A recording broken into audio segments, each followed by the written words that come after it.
you to this episode of D2 Tuesday. Games are in the books, and I get a chance to talk about them. I, being your humble host, Victor Anderson. Lots to get to on this episode today. Coming up, history being made at Mount Olive. We'll talk about that.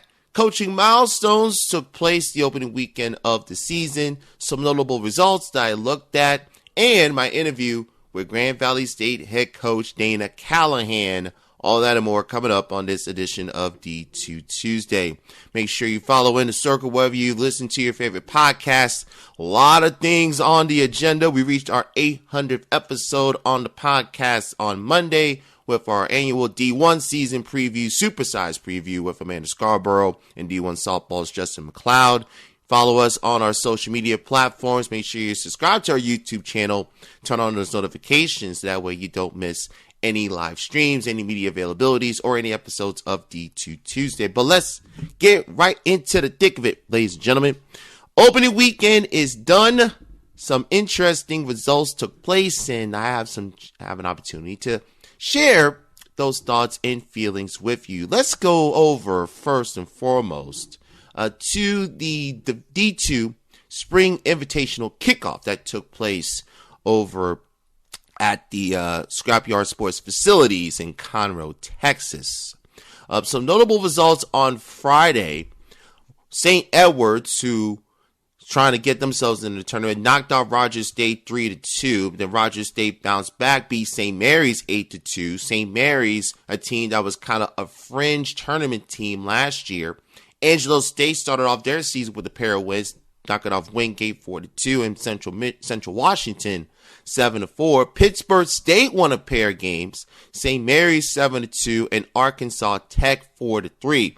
Notable wins for Pittsburgh State. We'll explain why in just a moment. Saturday's action saw Regis beat St. Edwards 6-1, but fall to St. Mary's 9-8. Arkansas Tech split their action, beat St. Martin 7-2. Lost to Arkansas Tech 9-6.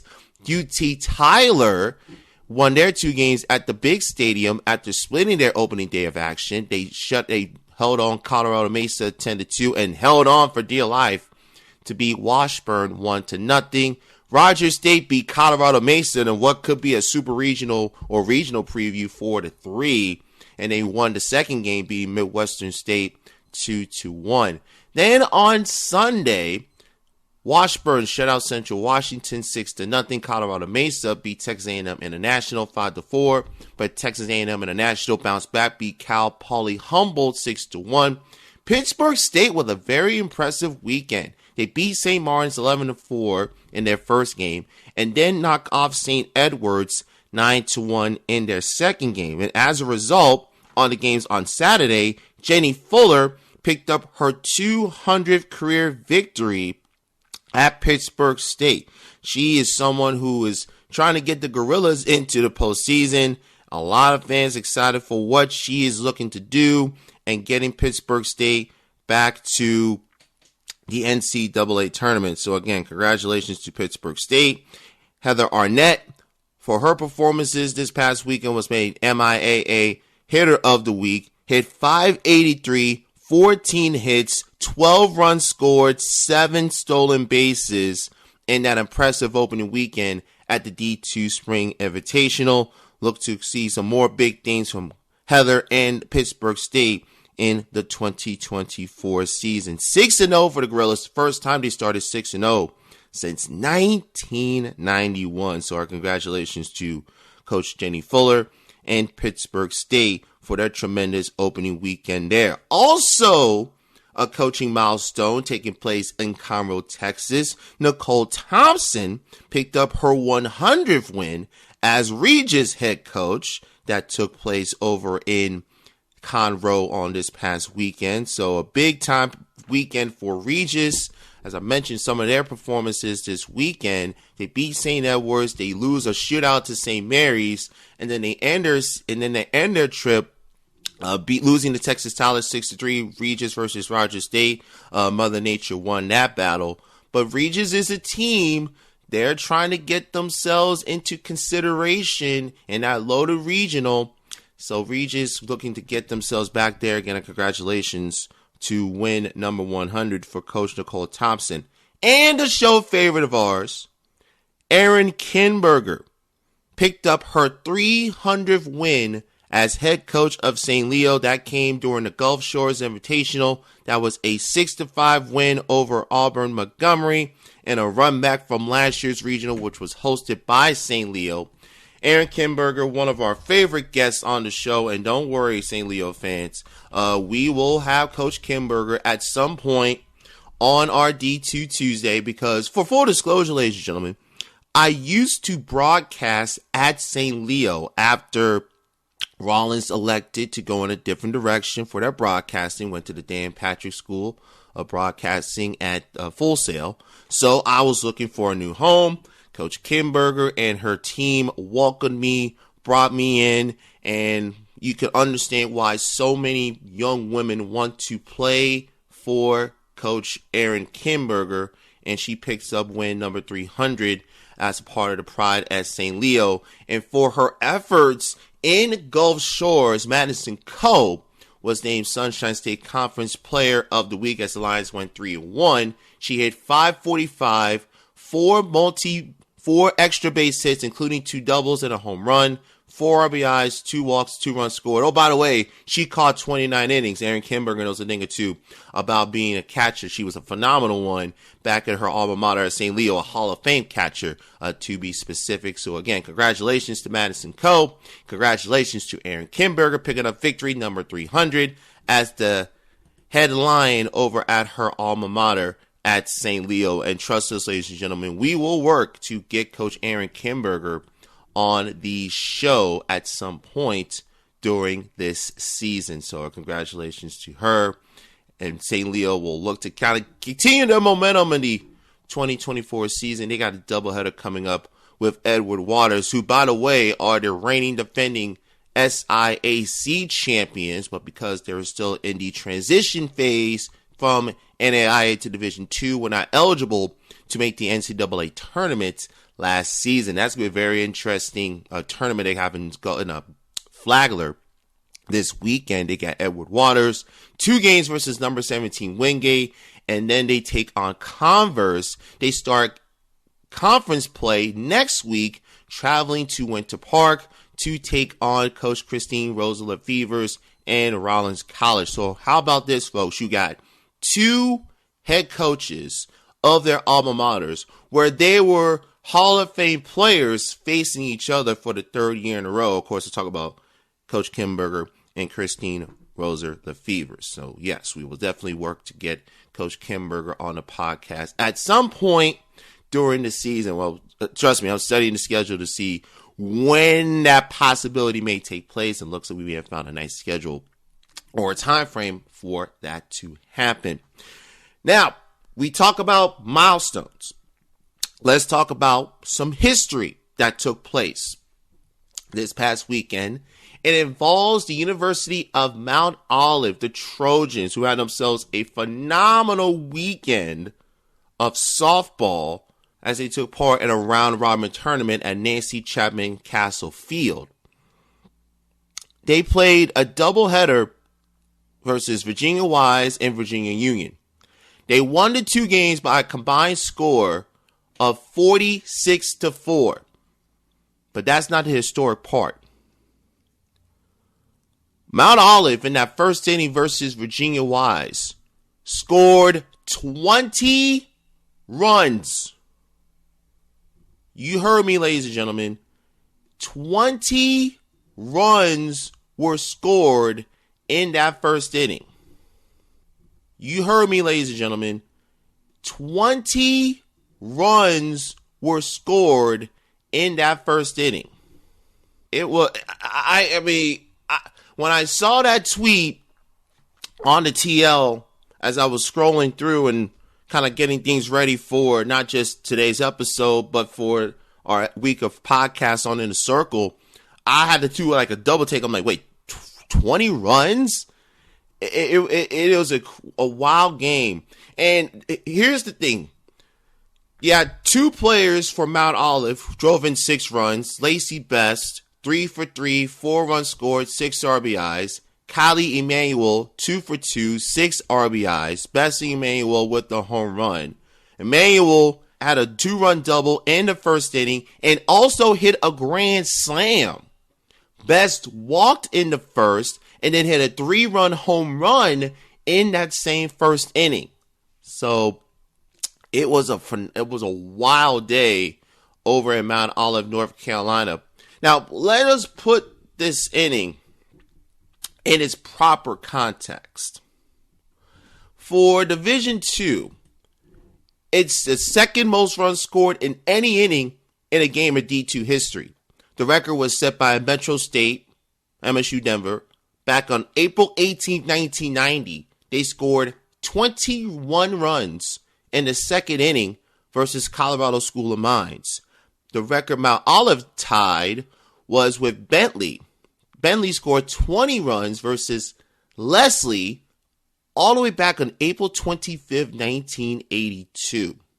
The 20 runs Mount Olive scored in the first inning is the new standard for runs to start a game. The previous record was set by, I just mentioned him, St. Leo back on March 4th, 2009 versus Salem College of West Virginia.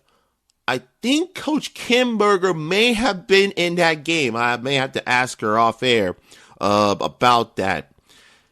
3 times now, a team has scored 20 runs in an inning. Let's look at our counterparts on the Division I side.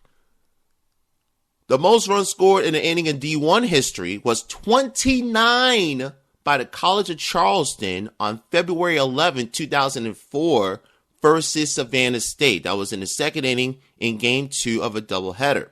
The most runs scored in a first inning in D1 history was 17 by New Mexico State. That was on April 12, 2014 versus Cal State Bakersfield. Now let's look over to our Division III counterparts. The most runs scored in the inning was 26. That's the most runs scored in any inning, any first inning in all NCAA history. That was by Beloit versus Mount Mary, April 7, 2009. And there have been 7 separate instances that a team has scored 20 runs in an inning in Division III. 3 of those 7 instances occurred in the first inning. Clark Summit did it versus Valley Forge on March 30th, 2019, and St. John's Fisher did it in the first inning of Game 1 of a doubleheader versus Wells on April 30th, 2007. So again, ladies and gentlemen, think about this, what I just said.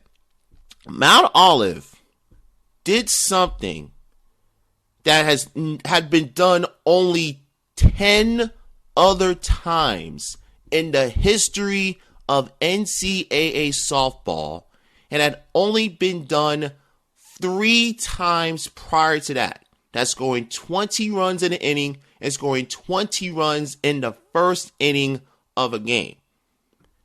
And for the weekend for Mount Olive, which was a phenomenal weekend for the Trojans as they went to 5-0. They 6-0, beg your pardon. They outscored their opponents 82-9. 11 home runs, 12 doubles, a blistering .509 batting average. And oh, by the way, had 5 complete games, 44 strikeouts, and had a no-hitter to kick things off, thanks to a phenomenal performance by senior Hannah Killo, who threw a school record 4th no-hitter with 9 strikeouts as they picked up a pair of run rule victories to start the season as they shut out St. Andrews 8-0 and won 12-0 in Game 2 behind 4 home runs. Mount Olive, they're picked to finish 4th in Conference Carolinas. If they can keep this, look, you're not going to score 20 runs in a game or 28 runs in a game ever again. But that is very special. Now, the crazy thing about what I just said about Mount Olive, that performance, the 28 runs, doesn't even crack the top 20 of most prolific performances in D2 softball history. That was the most runs a Division II team has scored since Claflin scored 33 runs versus Payne back on March 11th, 2018. The most runs in a Division II game was 47 by Winston-Salem versus Bennett on April 9th, 1994. 28 runs, and you don't even crack the record book on the Division II side.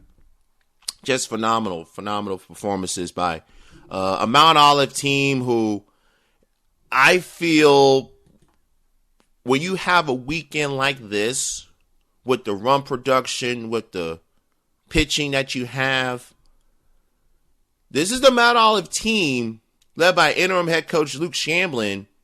I think they may have some pieces together that they can challenge to be Coastal Carolina's conference championship consideration. Say that 5 times fast. And a chance for Coach Shamblin to get an opportunity to take that interim title off of his tag.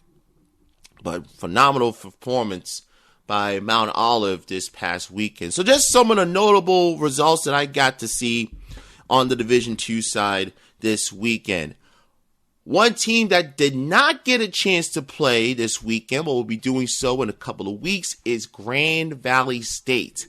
Last year, the Lakers found themselves in a championship series versus North Georgia, lost 2-0, and are hungry to get back to Longwood here in 2024. However, they do lose some great pieces from that championship team, but return a lot of talent to Michigan in 2024. This past Friday, I had a chance to catch up with the head Laker herself, Dana Callihan, who enters her 10th season at the helm, and she had a chance to talk about what she's looking for from her team as they get ready to embark on that journey, which hopefully will land them in Longwood. Here now my conversation with Grand Valley State head coach Dana Callihan right here on D2 Tuesday. Joining us here on D2 Tuesday, the head coach of Grand Valley State, entering her 10th season this year, and it's done some phenomenal things so far. Coach Dana Callihan joining me here on the podcast. Good to have you back again, Coach. How are you? I am well. Thank you for having me. We were kind of joking off air, Coach, before the interview that all of your contemporaries got to start things on the weekend, and meanwhile, you're having to wait up the north and get your season started in 2 weeks. How's your team able to kind of keep themselves focused, knowing that their season will be starting very shortly like everyone else is? Well, we're getting things rolling in practice. We're starting to do some live stuff. We had a kind of full field scrimmage today, getting the juices flowing, ready for some competition. We have some different drills that we do within our practices and stuff to get the competition going and started and putting the pressure on them and that kind of thing. So, it's frustrating. You see other teams playing and stuff, but we know that once we get started, we're going to keep it rolling, hopefully. And weather is always a concern. Travel is a concern. So between budgets and weather, we need to make the best decisions for our season. I know with your team, you're kind of focusing on setting your own chapter, setting your own story for this year's team in 2024. But last year's team had a remarkable run, making it to Chattanooga.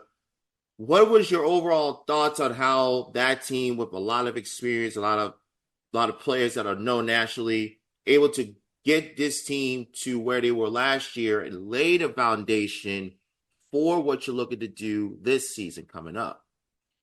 We did. We lost, 6 seniors off last year's team. 5 of them were in their 5th or 6th year. So we had a lot of maturity, a lot of experience, and a lot of leadership, honestly, and that's always the concern, when we see that roster change.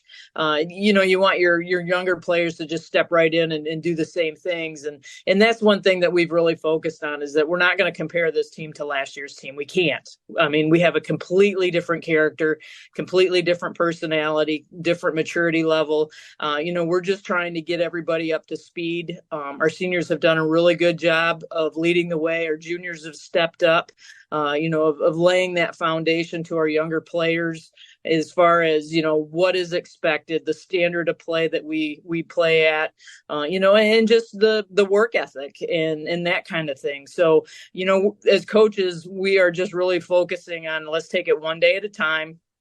We can't worry about May 31st on January 31st. We have to focus on January 31st, and let's get out of today what we need out of today. And then we'll worry about tomorrow. And that's been the message that we've kind of laid to this whole team right from day one. And then we can't compare it to last year's. We have to create our own team, and this team is a little bit different. It's very talented, but it's different, and that's okay. It's just, that's what we have to deal with. And hopefully the message that we're getting across to them is going to translate on the field. And for this particular team going into 2024, do you find it a lot, I don't know, we'll say easier to let them understand that what you're coaching for them is going to be the best for them and how they want to find their goals, both as individual players and as a team as a whole? Yeah, it's just one of those things, our seniors obviously are very hungry. They had that experience. Our juniors had that experience last year, and they want to be back there again. And that's the ultimate goal, of course. I don't want to take that away from them by any means, because that's my goal as well. But at the same time, we just have to, work the process. We have to understand that each rep that we take has to be the best rep at that moment. And we'll worry about May. And just as we get through this process, that's been the biggest challenge, is just because of the hunger that our upperclassmen have after experiencing last year and stuff. That's what they want. And I don't blame them for that.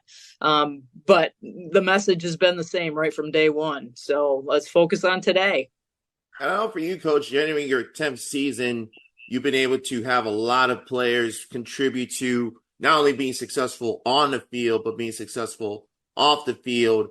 What's been the one consistent that you wanted to coach and tell your players with their time at GVSU and making them be the best versions of themselves throughout their time there? Yeah, that's the, I guess, the icing on the cake. We want to play our game and we want to win and all that kind of stuff. But to see the maturity from these players when, you start recruiting them at 16 years old, and then they come to campus and they're 18 and they're experiencing being away from home for the first time, and the growth that you see in the 4 years, 5 years that they're here, through their academic programs and just on the field, and just seeing everything like that. Our goal each and every year is for them to graduate and to move out, and be successful adults once they leave here. But at the same time, we've got, 4 years that we can kind of help mold that. And, as a coach, my goal is to let them make mistakes, help them along, figure that out, but let them be the best possible decision makers on the field, and hopefully that would translate into life. Right. So we're just kind of guiding them, through the lab of softball, I guess you could say. And just to see the maturity level from them when they come in as freshmen to when they graduate as seniors, or fifth years, or enter master's program, or whatever it is, really is the icing on the cake for us. We want to do our best on the field, and hopefully we come away with a victory there. But at the same time, we want to have a victory off the field, and let them become mature adults and good decision makers, so that they can move on to the next phase of their life. Hey, you referenced how last year you had a lot of fifth-year players, some sixth-year players. Of course, COVID kind of throwing all of us for a loop. So that kind of helped you out in terms of what you wanted to do for your program. Now you're almost kind of getting back to some normalcy with the newcomers that you have coming in. How has that process been for those juniors and seniors, teaching the younger, the freshmen, about what the standard is for your program, and kind of taking that pressure off of you and your coaching staff's shoulders and letting them do that work for you? I think we've been very, very fortunate with the players that we've recruited and their mindset when it comes to that leadership role. The seniors or the players kind of pass that down to each other, right? We hold them accountable. We do a lot of, off the field mental type of stuff.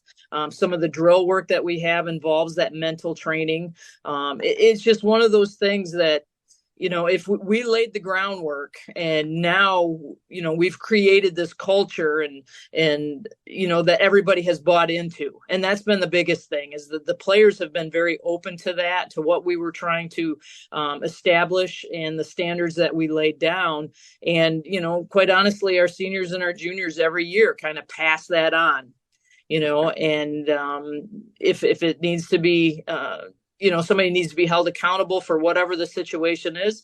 They know that is going to happen within our program, and everybody's been very accepting of that. It's not always easy. It's not easy holding teammates accountable. It's not easy holding players accountable. It's not easy accepting that sometimes. But at the same time, when the end of the run is most of them, I should say, if not all of them, have been very appreciative of the standards that we have set for them. And I know yourself as a coach, you've had a very high standard for what you're looking for with your players and with this program. What's been the biggest difference you've seen from just the sport as a whole for when you started at Grand Valley State to where you are and where the sport is right now in this year? I think the biggest challenge is one, keeping them healthy. That's been a challenge. We seem to have more overuse injuries and things like that. So we have to moderate some things that we do in practice from a, fatigue standpoint and things like that. I think that's a little bit different from when I first started 20 some years ago. But at the same time, the drive, the desire, the heart, the passion, all that kind of stuff is the same. These players come in, they love the game. They're very happy that they chose Grand Valley and they want to leave it all out there. And that part has not changed even from when I played back in, the late 80s, early 90s. So it's just one of those things that, everybody has challenges. Everything is a little bit different. You have to adjust some things. Some of the mental issues have flourished. I think COVID had a lot to do with that. And just, those are the things that we have to deal with. And it's a case by case basis. Unfortunately, we have to deal with that. But at the same time, we have a lot of resources here at Grand Valley that give us that opportunity to do whatever we can for the players and the student athletes. So, every year has a challenge. You're going to have different things. We've had parents pass away that we've had to deal with. We've had different injuries that we've had to deal with, some that were career-ending injuries that we had to deal with. But at the same time, we're here for the student athletes and their people first to us. And so we'll do everything we can to take care of them.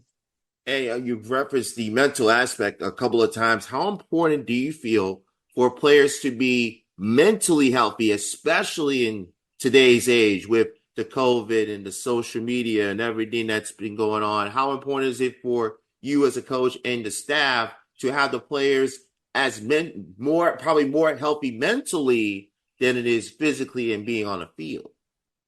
Yeah, we just have a very open environment. We try to, at least, and so that they know if they are dealing with some extra stress or whatever the situation is, that they have help.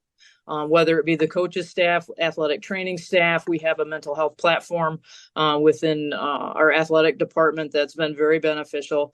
We have training that is available to the players to understand that kind of stuff so that they can even open up to a teammate. So we've been very fortunate with the resources and the support that we've gotten from our administration. We've been very fortunate. It's been very minimal that we've had to deal with, and that's a blessing.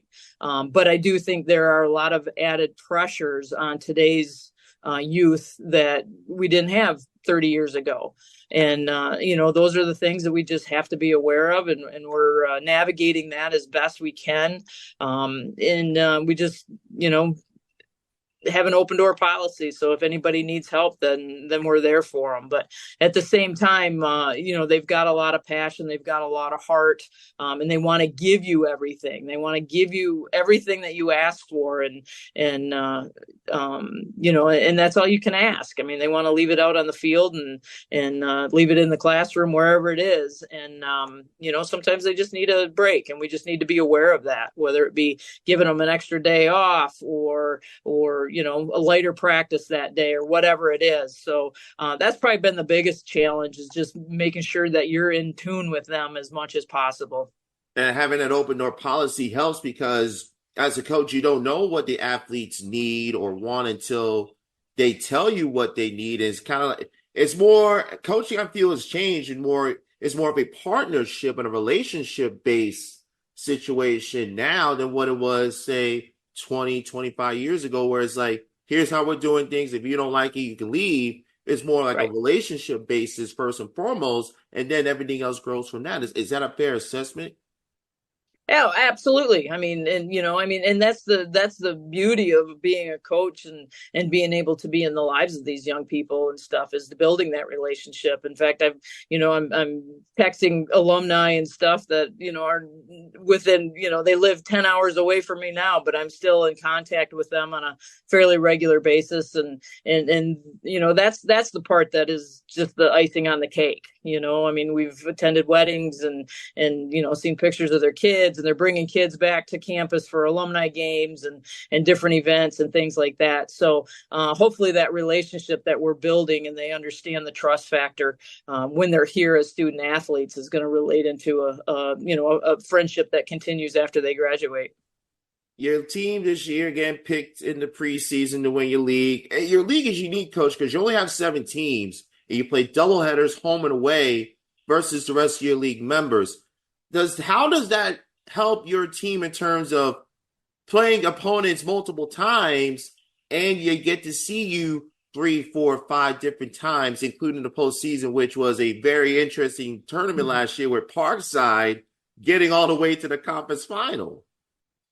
Yeah, I mean, we have only 7 teams in the conference, but at the same time, they can be very competitive, and we kind of beat each other up over the course of the conference season, which in some ways is helpful, because now our players know that they're going to be facing the same pitcher. What kind of adaptations do they have to make, adjustments do they have to make, but they also know that the other team is going to know us too, so we have to fight through that a little bit. So sometimes we have to be a little bit creative, as far as maybe our game plan is, how you pitch certain hitters if they're aware of stuff, so you make those adjustments that way. But just the competitive nature of our conference, even though there's less teams than some other conferences, they're very strong teams, and so we know that we have to be on our A game each and every time out, and so that just sets that bar, from a mental standpoint, that we have to be ready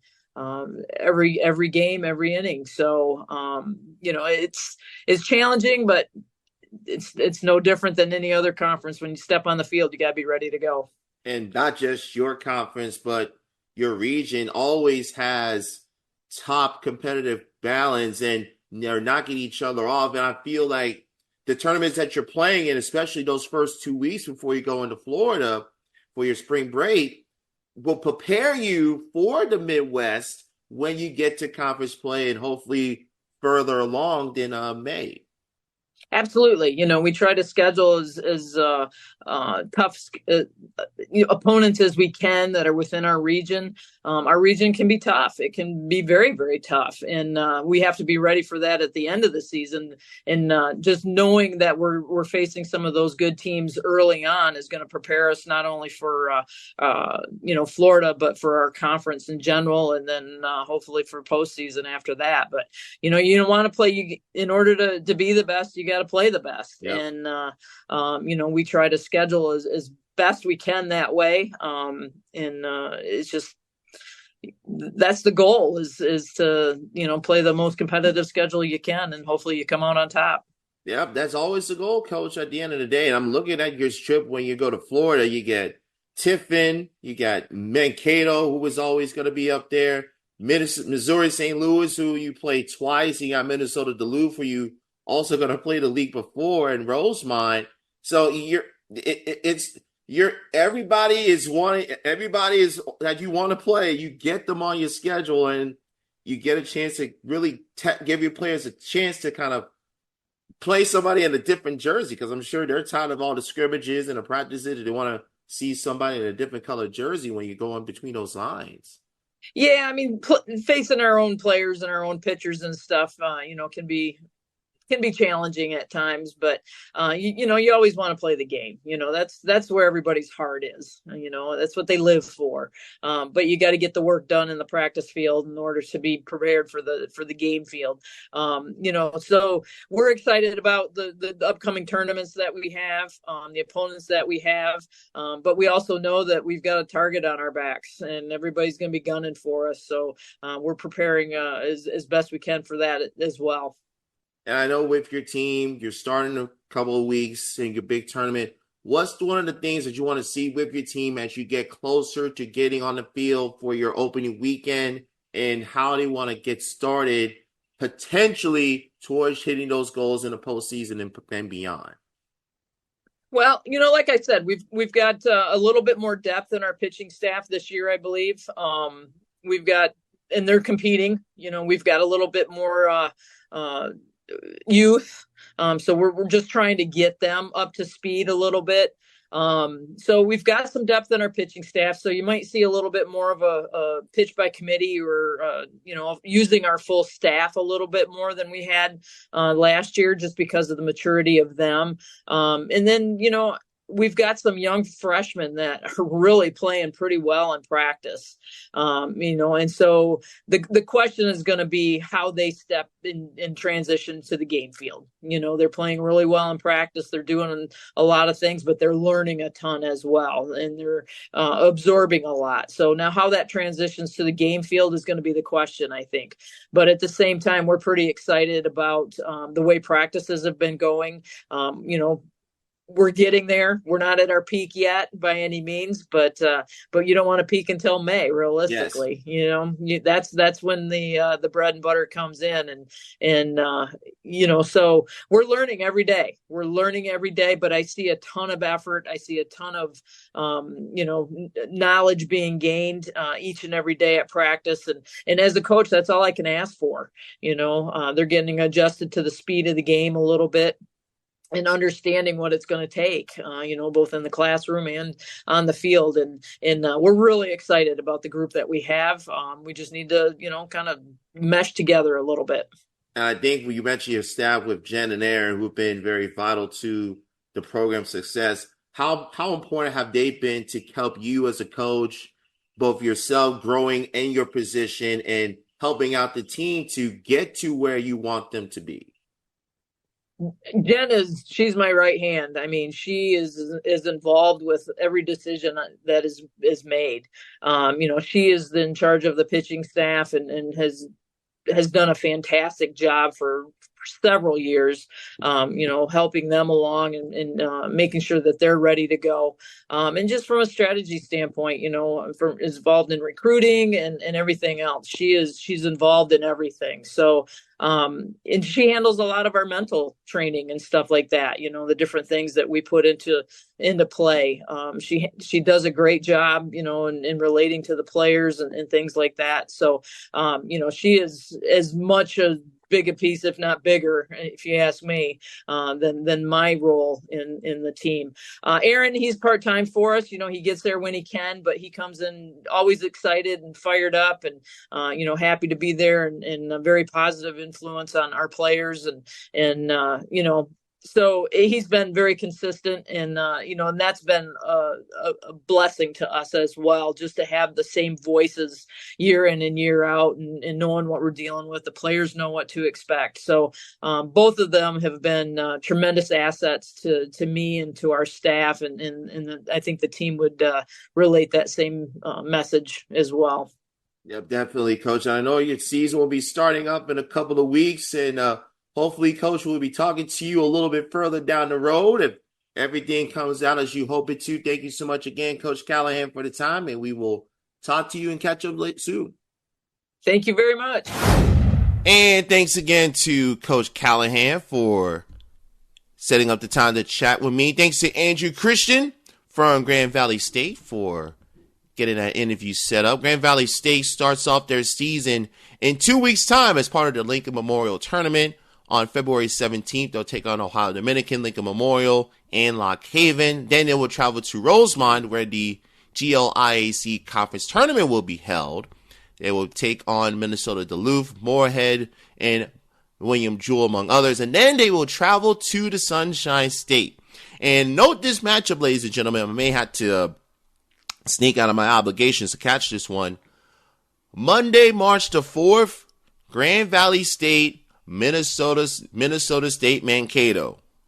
Woo-wee! You talk about some quality softball there. And then on March the 7th, that's a Thursday morning, they take on Missouri, St. Louis, and St. Rose before they wrap up their trip to Florida with Minnesota Duluth and IUP, Indiana of Pennsylvania. That will be 9:15, 11:30 Central Time, respectively. For the full schedule, visit GVSULakers.com.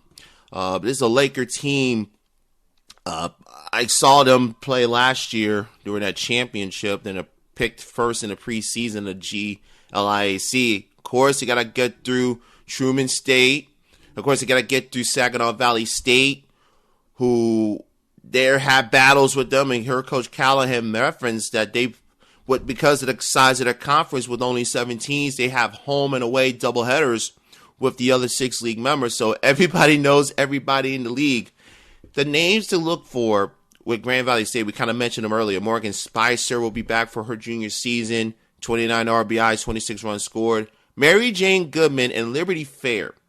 Those are going to be the 2 names that if Grand Valley State wants to get back to Longwood and compete for a national championship, those 2 names are going to be big to the success that they have in Allendale in 2024. So again, thanks to Coach Callihan for giving us her perspective and her thoughts on her ball club as they get ready to kick off the season in a little less than 2 weeks at the Lincoln Memorial Tournament.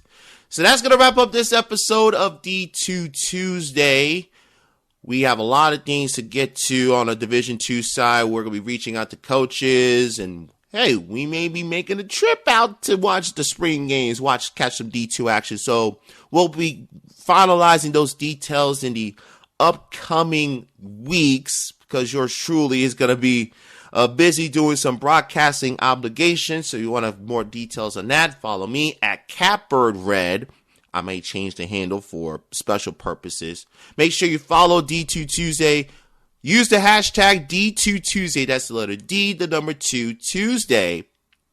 We're working on something special for D2 Day. That is a Thursday, February 22nd. I'm cooking up some things in that particular regard, so be on the lookout and on that. Follow In the Circle SB on your social media platforms for announcements as they come forth. Make sure you listen to In the Circle, as we are loaded with guests left and right. We had Amanda Scarborough, Justin McLeod. We had Liberty's Dot Richardson, Clemson Sean Rittman. And remember, folks, in our YouTube channel, we have our D2 Tuesday season preview extravaganza, where we have Mike Davenport, North Georgia, Julie Lemaire, Nova Southeastern, Greta Melstead from Augustana, and Steph Ewing for Cal State San Marcos. Before I forget, I almost overlooked this. Congratulations to Coach Steph Ewing for picking up her 100th career win at San Marcos. A phenomenal job by Coach Ewing and that ball club. Once they get right, don't be surprised if they're in the mix at the end to make it down to the Sunshine State for the D2 World Series. But that's a long ways away from now, ladies and gentlemen. D2 softball is back, and all is right with the world. That's going to wrap up this episode of D2 Tuesday. Thanks to Coach Callihan. Shout out to the great people at Grand Valley State. Shout out to Allendale. And shout out to all of you for following and joining the D2 movement. Remember, folks, there's more of us than there are of them. My name is Victor Anderson. Hope you've enjoyed this edition of D2 Tuesday. Top podcasts are out. Good night, Canada.